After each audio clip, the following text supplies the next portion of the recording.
Assalamualaikum warahmatullahi wabarakatuh. Alhamdulillahilladzi allafa baina qulubina. Assalatu wassalamu ala sayyidina Mustafa wa ala alihi ahli sidqi wal wafa. Amma ba'd. Dewan Hakim yang arif dan bijaksana, hadirin sebangsa dan setanah air. Elizabeth Pisani, seorang mantan jurnalis asal Amerika Serikat, pernah menulis di dalam bukunya yang berjudul Indonesia etc. Exploring the Improbable Nation. Indonesia adalah sebuah negara yang hampir sangat tidak mungkin berkembang. Hal ini diungkapkan karena keraguannya, karena Indonesia hadir dengan 17.000 pulau, 720 macam bahasa, 360 suku bangsa, dan 6 agama yang diakui di Indonesia. Hal inilah yang membuat bangsa Indonesia unik dan menarik di mata dunia. Hadirin, perbedaan adalah keniscayaan, bukan untuk diperdebatkan, karena perbedaan adalah rahmat ilahi yang mesti kita syukuri. Betul hadirin? Untuk itu, pada kesempatan kali ini, saya akan menyampaikan pidato dengan judul Perbedaan adalah Sunnatullah. Allah berfirman dalam surah Al-Hujurat ayat 13. A'udzu billahi minasyaitonir rajim.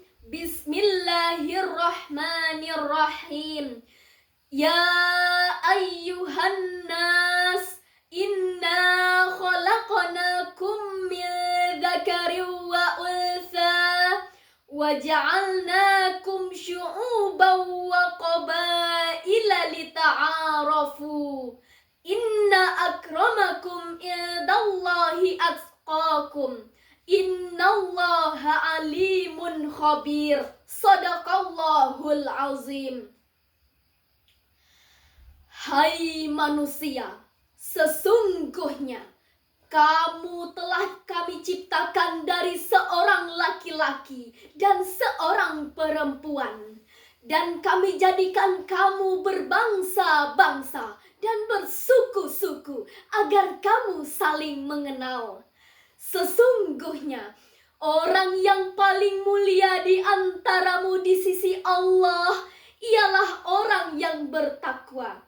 Sesungguhnya Allah Maha Mengetahui lagi Maha Mengenal.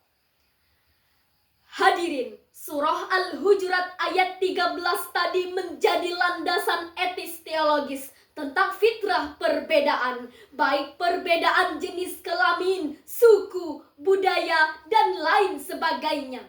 Karena redaksi kalimatnya adalah ya ayyuhan nas, wahai manusia.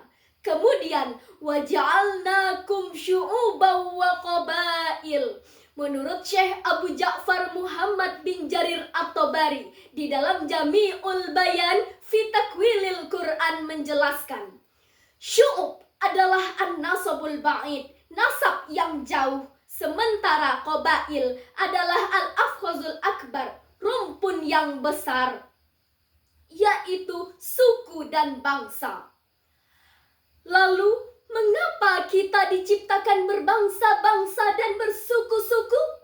Jawabannya adalah lita'arafu, agar tercipta keharmonisan di antara kita. Oleh karena itu hadirin, di tengah perbedaan kita sebagai bangsa Indonesia, tidak dibenarkan untuk menutup ruang kerjasama hanya karena berbeda agama.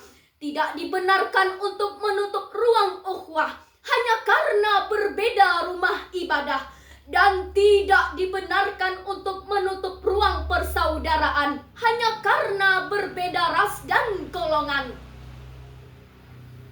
Walau berbeda, tetapi kita tetap satu. Indonesia. Siapa kita hadirin? Indonesia. Pertanyaannya, bagaimana cara kita merawat persaudaraan di tengah perbedaan yang menjadi sunatullah ini? Muhammad At-Tahrir Ibnu Asyur di dalam tafsir At-Tahrir wa At-Tanwir memberi jawaban. Yang pertama, antabarruhum. Kita harus saling menghormati, menghargai, dan bertoleransi. Yang kedua, watuqasitu ilaihim. Kita harus berlaku adil. Yang ketiga, wala tazlimuhum fi ilaihim. Kita harus berbuat kebaikan, wala tazlimuhum, dan tidak berbuat zalim. Dengan demikian hadirin, dapat kita simpulkan bahwa perbedaan adalah sunatullah dan kewajiban kita sebagai warga negara untuk menjaganya agar hidup tetap rukun, saling menghormati dan bertoleransi. Mari kita rawat ukhuwah Islamiyah, kita jaga ukhuwah wataniyah agar Indonesia menjadi negeri damai, berlimpah berkah. Amin ya rabbal alamin. Walau berbeda suku, bangsa, dan berbagai macam agama, bagai taman bineka tunggal ika,